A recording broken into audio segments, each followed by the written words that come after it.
বাংলা পক্ষের পথসভা বাঙালি সম্মান ও ভূমিপুত্র সংরক্ষণের দাবিতে সরব। ভারতের বিভিন্ন রাজ্যে বাঙালিদের উপর অপমান ও হেনস্থার ঘটনার প্রতিবাদে রবিবার পুরুলিয়ার সরবরি মোড়ে পথসভা করল বাংলা পক্ষ। তার আগে সংগঠনের প্রতিনিধিরা রঘুনাথপুরের শ্যাম স্টিল ফ্যাক্টরিতে একটি ডেপুটেশন জমা দিতে যান। দীর্ঘ আলোচনার পরও কর্তৃপক্ষ সেই ডেপুটেশন গ্রহণ করতে অস্বীকার করে। বাংলা পক্ষের নেতৃত্বের অভিযোগ, ডেপুটেশন রিসিভ করলে প্রকৃত সত্য প্রকাশ্যে চলে আসত। সেই কারণেই কর্তৃপক্ষ ইচ্ছাকৃতভাবে এড়িয়ে গেছে। এ ঘটনায় ক্ষোভ প্রকাশ করেন নেতারা এবং স্পষ্ট হুঁশিয়ারি দেন, যদি স্থানীয়দের কর্মসংস্থান নিশ্চিত না হয় তবে বৃহত্তর আন্দোলনে নামা ছাড়া অন্য পথ খোলা থাকবে না।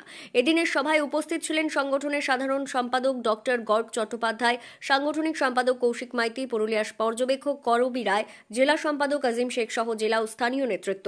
সভায় বক্তারা অভিযোগ করেন, বিভিন্ন রাজ্যে বাঙালিদের যে হেনস্থা অপমান করা হচ্ছে তার বিরুদ্ধে এখনই সোচ্চার হওয়া প্রয়োজন। তারা বলেন, বাঙালির সম্মান নিয়ে আর কোনো আপোষ হবে না। পাশাপাশি রঘুনাথপুর শিল্পাঞ্চলের বিভিন্ন শিল্পে স্থানীয়দের কর্মসংস্থান সুরক্ষিত করতে ভূমিপুত্র সংরক্ষণের দাবিও জোরালোভাবে তোলা হয়। বক্তাদের মতে, বহিরাগত শ্রমিকদের আধিপত্যে স্থানীয় যুবকরা কর্মহীন হয়ে পড়ছে। এর ফলে এটাই প্রমাণিত হয় যে বাংলার কাজ আছে, বাঙালির কাজ নেই। নেতৃত্বের পক্ষ থেকে এদিন স্পষ্ট বার্তা দেওয়া হয়, যদি অবিলম্বে বাঙালিদের ওপর অত্যাচার বন্ধ না হয় এবং স্থানীয় যুবকদের কর্মসংস্থানে সুরাহা না করা হয় তবে আন্দোলন আরও তীব্রতর হবে। বাংলা পক্ষ হুঁশিয়ারি দিয়ে জানায়, প্রয়োজনে রাস্তায় নেমে বৃহত্তর গণ আন্দোলনের ডাক দেওয়া হবে। সভাস্থল জুড়ে সাধারণ মানুষের উপস্থিতি ছিল চোখে পড়ার মতো।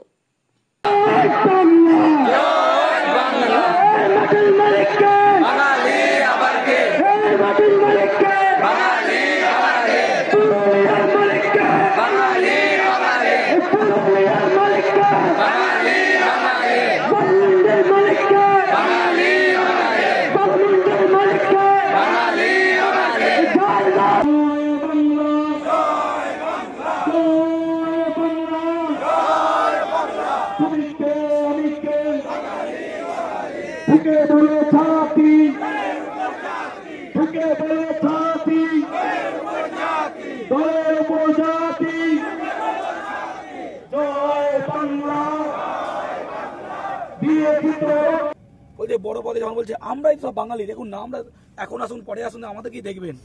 জাস্ট বেরিয়ে গেটটা পর্যন্ত আসছি, মানে অফিসের গেটটা পর্যন্ত, চারিপাশে হিন্দি কথা, মানে আমাদের সঙ্গে বাঙালিরা বাংলায় কথা বলছিল আর পট করে সব হিন্দি ভাষী হয়ে গেল নাকি, এরকম তো নয়। মুখের গঠন, ভাষা সব দেখে বোঝা যায়। তার মানে বুঝলাম লো লেভেল কাজে, আনস্কিল কাজে জমি যারা দিয়েছে বা যারা এই কিছু লোক কাজ করে, আর সেমি স্কিল্ড বা দক্ষ কাজে বাংলা থেকে নেই না, প্রায় বাইরে থেকে আনে। এই যখন মেজিয়ার কথা বলা হলো যে মেজিয়ার অবস্থা এরকম ভয়ঙ্কর, বলছে এটা একই গ্রুপ কিন্তু একই মালিক না, ভাই আলাদা, এটা বলে চালানো হলো। কারণ মেজিয়ার যে অভিযোগ বলে এগুলো তো আমাদের এই মানে আজকে বাংলার পুরুলিয়া জেলায় রঘুনাথপুরে বাংলা পক্ষর যে কর্মসূচি ছিল সেটা একটাই স্পষ্ট কথা, আজকে পুরুলিয়া যে শিল্প জেলা হয়ে উঠেছে সেটা রঘুনাথপুর, নিতুরিয়া, আদ্রা, ঠিক আছে, থেকে শুরু করে বিভিন্ন জায়গায়, সেটা শাকাম্বরী হোক, সেটা শ্যাম স্টিল হোক, ডিবিসি হোক, থেকে প্রচুর যে কারখানা হয়েছে যেখানে হাজার হাজার লোক কাজ করছে, সেখানে লোকাল লোক নেওয়া হচ্ছে না। কেন লোকাল লোক নেওয়া হচ্ছে না? আমরা শাকাম্বরীর মালিক, শ্যাম স্টিলের মালিক থেকে শুরু করে ডিবিসির যারা অধিকর্তা জিজ্ঞেস করতে চাই, বাঙালিকে, বাংলার ভূমিপুত্রদের, পুরুলিয়ার ভূমিপুত্রদের প্রতি এত ঘেন্না কেন? যার মাটিতে করে খাচ্ছ, যার মাটিতে লাভ করে ফুলে পেঁপে লাল হচ্ছ, তাকে এত ঘেন্না কেন? কি ঘেন্না? আমি স্পষ্ট করে আমি এই ঘেন্নার কারণ জানতে চাই। প্রথম কথা আপনার ঘেন্না করো কেন? আর দ্বিতীয় কথা, যদি বলো না ঘেন্না নেই করতা হয়, তাহলে আমি বলতে যাই তাহলে আমাদের নাও, আমরা পাতি কথা এসব জায়গায় আমরা আজকে গেছিলাম শ্যাম স্টিলে, বাইরে সেখানকার লোক একটা বাস্তব বললো, শ্যাম স্টিলের ভেতরে যখন গেলাম 3-4টা বাঙালিকে এগিয়ে দিল, তারা বললো সব ঠিক আছে, মনে হবে যেন ওখানে একদম কি বলে পশ্চিমবঙ্গ সরকারের অফিস চলছে, সব বাঙালি পঞ্চায়েত অফিস চলছে যেন। তার মানে এরা বাঙালিদের এগিয়ে দেয় কেন? তার মানেটা হচ্ছে তাদের মনের মধ্যে কু আছে, তারা জানে আসল অবস্থাটা কি। বাংলা পক্ষ স্পষ্ট বলছে, শ্যাম স্টিল হোক অথবা শাকাম্বরী অথবা ডিবিসি, 90% লেবার বাঙালি হতে হবে, স্কিল্ড হোক আনস্কিল্ড হোক, র মেটেরিয়াল সাপ্লাই লোকাল বাঙালি, বাংলার ভূমিপুত্র হতে হবে। তার কারণ একটা জিনিস, কোম্পানি যখন এখানে হবে মালিক লাভ করবে, এইটুকু আমরা বুঝি, কিন্তু মালিক লাভ করবে সঙ্গে ইউপি আর ঝাড়খণ্ড লাভ করবে, বাংলা আঙুল চুষবে, এটা আমরা মেনে নেব না। তাই জন্য আমরা ডেপুটেশন দিতে গেছিলাম এবং কাপুরুষ শ্যাম স্টিল কোম্পানি ডেপুটেশনও নিতে ভয় পেয়েছে। আমরা দেখতে পাচ্ছি ইতিমধ্যে বাংলা ভাষা নিয়ে বিভিন্ন জায়গায় একটা আন্দোলনের চলছে, সে বিষয়ে কি বলতে চান? বাংলা ভাষা বলে যারা, সেই পশ্চিমবঙ্গের বাঙালি ভূমিপুত্ররা, তারা যদি বাংলার মাটিতে কাজ না পায়, ঠিক আছে, খালি পেটে বাংলা ভাষা আন্দোলন তো হবে না। আমার কাজ চাই, কাজ করলে দেখবেন আন্দোলনে গলাও জোরে বলা যাচ্ছে, জয় বাংলা এই স্লোগান অনেক জোরে বলতে পারবো পেট ভর্তি থাকলে। আর পেট যদি খালি থাকে তখন কিন্তু সে আন্দোলন অন্যরকম হবে। তাই পশ্চিমবঙ্গের শাসক দল তৃণমূল যারা এই সময় ভাষা আন্দোলন করছে, আমরা তাই বলতে চাই সেটা শামস্টিলের সামনেও করুন, শুধু কলকাতায় টাঙিয়ে নয়, শামস্টিলের সামনে করুন, ডিভিসির সামনে করুন, শাকাম্বরীর সামনে করুন। শিল্প তুলে দিতে নয়, সেই শিল্পকে বাঙালি বান্ধব, মানভূম বান্ধব, পুরুলিয়া বান্ধব, পশ্চিমবঙ্গ বান্ধব করে তোলার জন্য। তার কারণ হচ্ছে শত্রুতার আবহে কেন একটা ইন্ডাস্ট্রি চলবে? আমরা শিল্পের পক্ষে, আমরা চাই সারা বিশ্ব থেকে, যে কোনো রাজ্য থেকে শিল্পপতি আসুক, আমরা তাদের চাই যে তারা পালকি করে আসুক।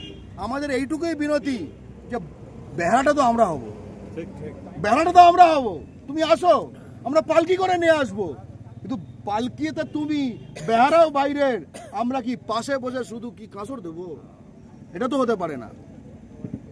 সামনে আসছে দুর্গাপুজো, এখানে বোনাস যারা পাবে তারা কি দুর্গাপুজো করে? কারা তারা? এটা চলতে পারে না। এবং আমরা দেখেছি বিভিন্ন এলাকায় এই যাদেরকে ঢুকিয়েছে বহিরাগত, এরা এলে এলাকায় ক্রাইম বাড়ে, এলাকায় বাজারটা বাঙালির থেকে দখল হয়ে যায়, এলাকাটা আস্তে আস্তে ইউপি বিহার হয়ে যায়। এই জিনিস আমরা চাই না। অনেক লড়াই করে মানভূমের মাটি 1912 সাল থেকে 1948 সাল অবধি লড়াই করে এটা পশ্চিমবঙ্গের মধ্যে এসছে। 56 সালের 1 নভেম্বর, সেটা আবার বিহার হতে দেওয়ার জন্য নয়। এবং আরেকটা কথা বলতে চাই, বাংলার ভূমিপুত্রদের মধ্যে যারা ভেদাভেদ করে, বিভাগ করে, যে না আমরা এই না, আমরা তাই না, আমরা তাই, এটুকু বলতে চাই, জেনারেল, এসসি, এসটি, ওবিসি, বাংলার কোনো ভূমিপুত্রকেই ওরা নেয় না, ঠিক আছে? বাংলার কোনো ভূমিপুত্রকেই ওরা নেয় না। বাঙালি হোক, সাঁওতাল হোক, আদার্স যাই হোক, কাউকে নেয় না। আজকে বাংলার ভূমিপুত্রদের ঐক্যবদ্ধ হওয়ার সময় আমাদের প্রেরণা, ঠিক আছে, যে ভজহরি মাহাতো ওনার এই পুণ্যভূমিতে বাংলা পক্ষ আজকে একটা লড়াই শুরু করলো। মানভূম আন্দোলন হয়েছিল 1912 সাল থেকে 1956 সাল অবধি, 48 সালে তার পিক ছিল। বাংলা পক্ষ পশ্চিমবঙ্গের মানুষকে তথা পুরুলিয়ার মানুষকে গ্যারান্টি দিচ্ছে যে এই লড়াইটা জেতার জন্য এত বছর অপেক্ষা করতে হবে না। জয় বাংলা।